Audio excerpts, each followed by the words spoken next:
This is question 2 of tutorial 8a. We are given a polynomial with this expression. We have minus 2x squared plus 3x minus c. So constant c is unknown.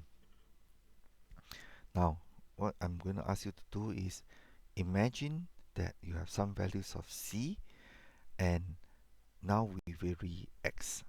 As x becomes larger and larger and tends to infinity, then you realize that it will be minus 2 times a positive value, and therefore y goes down. So this is the idea.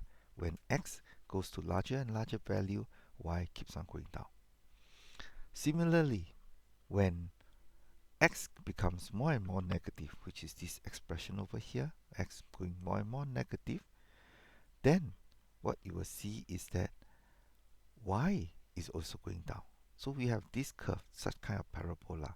Where it is that is peaking, later we will find it out.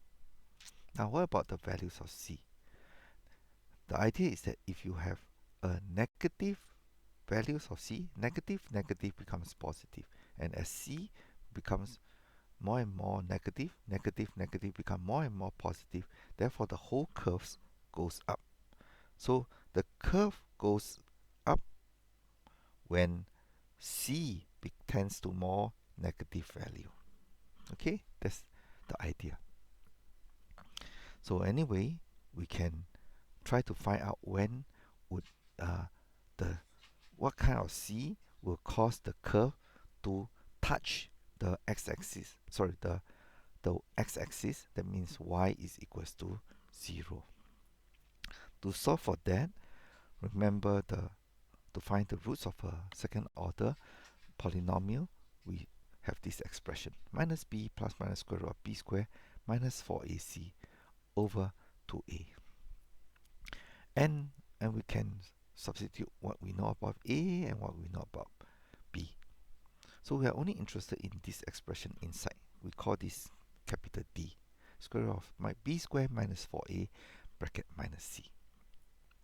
When we substitute, we find that d is equals to 9 minus 8c. Therefore, for d to be 0, c must be 9 over 8.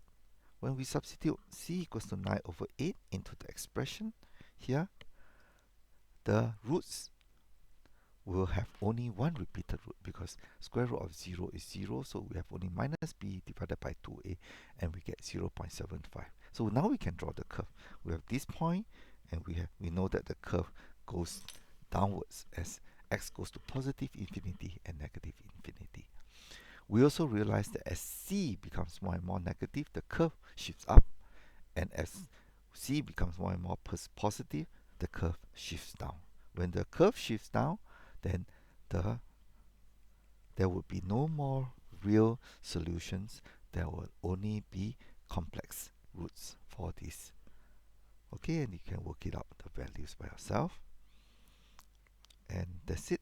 We have now answered the question: what will happen to this second order polynomial with varying c, and where is the repeated root?